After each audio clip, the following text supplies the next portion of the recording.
Alright, what's going on, guys? It's Chad. Back here on some more Black Ops 2. Today, I figured that I wanted to actually go and use the old reliable, the DSR sniper rifle, the DSR 50. Damage nearly maxed out off the charts on that thing. I mean, it's just absurd. See, when you have a weapon on Call of Duty, usually you never want to have or look at any of these stats here, talking about fire rate, damage, range, accuracy, any of that stuff. All of that stuff was completely pointless as a representation of actual performance of a weapon until we recently got those really detailed display things like from Cold War and things like that. Cold War, Vanguard, whatever. This DSR, even though its fire rate is considered, you know, one of the lowest, it's just a sniper rifle across the board. I mean, it's pretty slow in general. This DSR 50, this weapon was something that everybody was using, and it just came out of nowhere. The day that they ended up actually nerfing this thing, it was, I don't even know how to describe how terrible it was for everybody. The day that they ended up coming out with that patch that ended up nerfing the DSR, the entire, I remember how Twitter was that day. Everything exploded. Everyone was so upset. How was the server full when there was literally 4 spots, dude? The thing about the DSR, looking at it right here, number one, it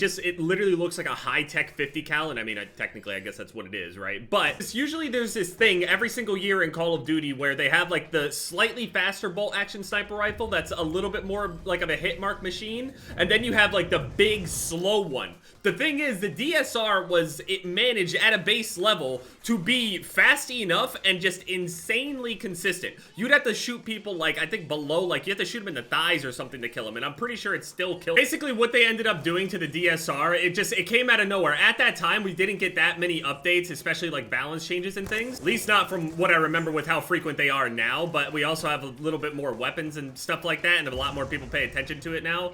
Not that people didn't worry about the stats back then, but they just didn't really seem to get changed that often, or at least not dramatically. Or if they did, they didn't really say anything. But this was a noticeable thing where when you shot with this thing, like boom, boom, boom. They ended up nerfing it to the point to where I think they made it like 50% slower, which is huge, in between every single bolt. At that time, people weren't even worried about bolt speeds. They were more, you know, concerned with ADS speeds and things. At that time, I liked the faster sniper rifles. I really did enjoy using the ballista. I thought it had a certain look and style about it, but they ended up slowing the DSR down so badly to the point to where you couldn't get an all singles quad feed anymore. So you couldn't do like even this thing where like in montages, where everybody was like smacking out 5-ons and 6-ons and shits with this thing and hitting all singles rolling quad feeds and stuff. All of that stuff as a standard from montages and shit, they just simply weren't possible anymore.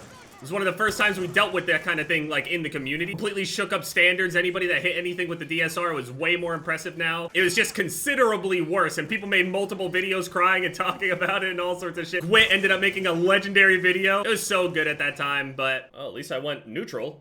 This weekend is actually a really big weekend. Tonight, we end up having the UFC, what was it, 271. Adesanya's on this card, fighting Robert Whittaker. Rematch. Main card has Bobby Green versus Nasrat. Alexander Hernandez versus Moicano. These 3 ones at the end here are really important, though, because they all have, like, certain implications and shit. So, Jared Cannonier versus Derek Brunson. And then at heavyweight, we got Derek Lewis versus Tai Tuivasa. Balls is Hot versus fucking Shoeys.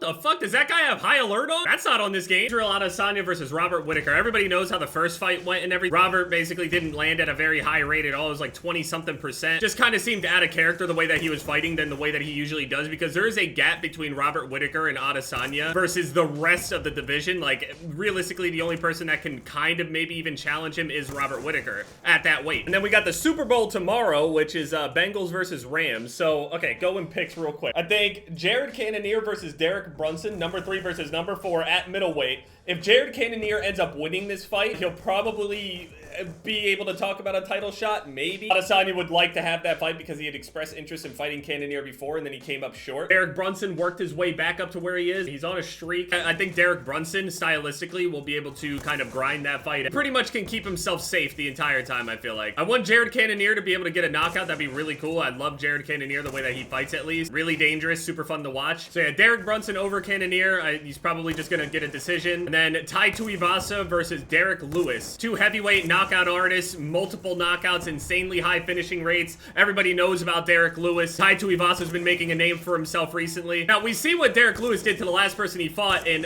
Chris Dawkins, or Kyle Dawkins, or I forget which Dawkins brother it is. But he ended up knocking him out, and everybody was like, oh, but he's got like the speed, and he's got hands, and all this other stuff. And the thing is, Tai Tuivasa, he's got speed, but he's also got power on top of that. Now, while that's scary for Derek Lewis, I feel like if they decide to just stand in the pocket and swing at each other, Derek Lewis is gonna destroy Tai Tuivasa in there. It's not a good idea. Now, given, it'd be insane if you could see Tai Tuivasa land like a quick fucking hook and just drop Derek Lewis. He can absolutely win, and the fight's just gonna be a banger, but I do not see that fight going the distance at all. Someone's gonna get knocked the fuck out. Now, sure, it could be a whole thing where, you know, oh, everybody hyped up Derek Lewis versus Ngannou, and they were just afraid of each other.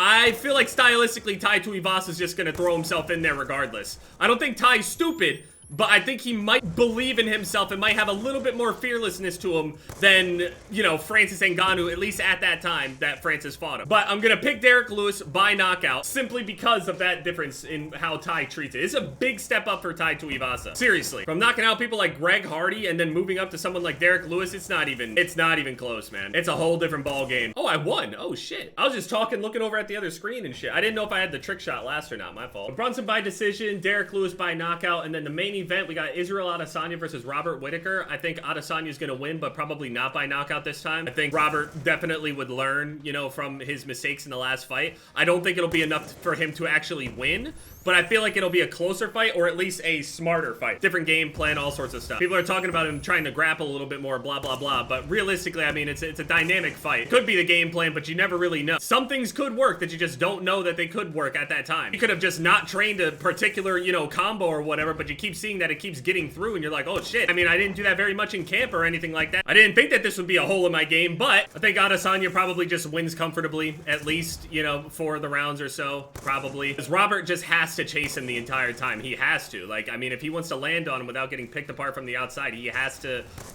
open himself up. And then there's the whole thing of like trying to wrestle, but does that just get him caught? Does it even actually manage to work? Does he manage to get him down? So Derek Brunson by decision, Derek Lewis by knockout, and Adesanya by decision. Not very bold predictions, I must say. I'm pretty sure I picked pretty much all of the, Oh no, Derek Brunson is actually the underdog. That's really interesting, because stylistically, this isn't good for Jared, but we'll see. Yeah, I mean, the DSR is nice to use, though.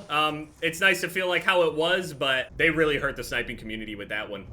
That was tough. And in terms of the Super Bowl, I think I'm probably going to go with the Rams on this one, just because I think overall, like on paper, I would feel really stupid if I just picked the Bengals out of just like, oh, I want to go for the underdog or whatever. But it would be really cool to see the Bengals win, like to see a team that hasn't won a Super Bowl actually win. You know what I mean? Like as an Eagles fan, pretty great, I will say. But at the same time, it would be ridiculous for me to actually like, for whatever reason, look at it on paper and ignore how good the Rams actually are on literally both sides of the ball. I think them literally being good on just one side of the ball, it literally wins them the Super Bowl. So also, there's been a lot of good games during this whole playoffs for the NFL and everything. For some reason, I feel like the Super Bowl is going to be a blowout in some way, shape, or form.